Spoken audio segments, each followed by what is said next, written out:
शुरुआत में जब गाड़ियों में एयर बैग इंट्रोड्यूस हुए ना, तो पूरी की पूरी दुनिया इस सेफ्टी फीचर से बहरा गई। एयर बैग तो स्टीयरिंग व्हील्स में दिया गया। उसके बाद गाड़ी का जो डैशबोर्ड होता है, जिसे इंस्ट्रूमेंट पैनल भी कहते हैं, जहाँ से गाना वाना कंट्रोल होता है या फिर एसी कंट्रोल होता है, उसके अंदर दे दिया गया एयर बैग। साइडों से निकल के बाहर आने लगा भाई सब, सीट के साइड से एयर बैग निकल के आने लगे। गाड़ियों की सीट के बीचों बीच आने लगे एयर बैग, सीट के पीछे से आने लगे एयर बैग, और तो और गाड़ी की छत से निकलने लगे थे भाई साहब एयर बैग। और क्योंकि एक्सीडेंट के टाइम पर सीट बेल्ट से आदमी का सीना छिल जाता है, लोगों ने सीट बेल्ट में लगा दिए थे भाई साहब एयर बैग। और ये एयर बैग इसीलिए लगाए जा रहे थे क्योंकि भैया इनकी डिमांड आ रही थी, अपने मन से थोड़ी कर रहे थे ये लोग। लोगों ने एक धारणा बना ली, जितने ज्यादा एयर बैग उतनी सुरक्षित कार। ऑब्सेशन की हद तो तब हो गई भाई साहब जब लोगों ने कहा हमारी गाड़ी के बाहर लगा दो एयर बैग। मतलब हमें तो छोड़ो, हमारी गाड़ी को भी प्रोटेक्ट करो भाई साहब। क्योंकि एक्सीडेंट होने से पहले ही पता कर लेना कि एक्सीडेंट होने वाला है, ये पॉसिबल नहीं था, इसलिए ये डिजाइन फ्लॉप हो गया।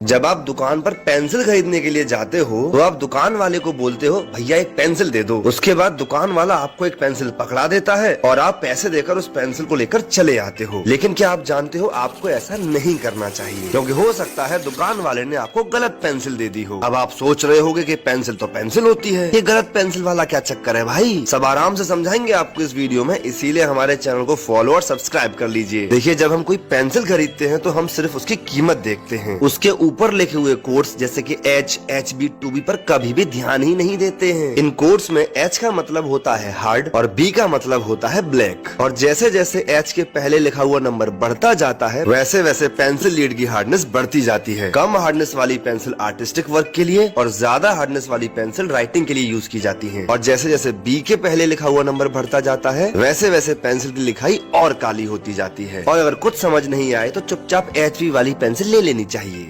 अखरोट खाने से दिमाग तेज होता है, पर किसी ने कितने भी अखरोट खाए हों, अखरोट तोड़ने का तरीका गलत ही होता है। जब हमें अखरोट तोड़ना होता है, या तो हम हथौड़े से उसे फोड़ते हैं और उसके बाद उसके टुकड़ों को बीनते रहते हैं, या फिर हम दरवाजे के बीच में फंसा के अखरोट तोड़ते हैं, जिससे कई बार दरवाजा भी टूट जाता है। और कई लोग तो इतने चीते होते हैं कि अपने दांतों से अखरोट तोड़ के दिखाते हैं कि देखिए मेरे दांत कितने मजबूत हैं। और कई बार दांतों से अखरोट तोड़ने के चक्कर में लोगों का दांत ही टूट जाता है। अखरोट को आसानी से तोड़ने के आसान उपाय बताएंगे, प्लीज वीडियो को लाइक करके हमें सब्सक्राइब कर लीजिए। अखरोट में ऊपर की तरफ एक ओपनिंग होती है, एक छोटा सा छेद, जिसमें आप चाकू घुसाकर उसे हल्का सा मोड़ दीजिए। अखरोट तुरंत खुल जाता है। अगर चाकू नहीं है तो कोई भी शार्प ऑब्जेक्ट जैसे कि कैंची या कुछ और घुसाकर सिमिलर तरीके से आप अखरोट खोल सकते हैं। और अगर आपके पास कुछ भी नहीं है तो आप अपने हाथ में 2 अखरोट लीजिए और दोनों अखरोटों को एक दूसरे से चिपकाकर जोर से फोर्स लगाइए। एक अखरोट दूसरे अखरोट को फोड़ देता है। बाकी बढ़िया क्वालिटी के अखरोट नीचे व्यू प्रोट पे क्लिक करके आप देख सकते हैं।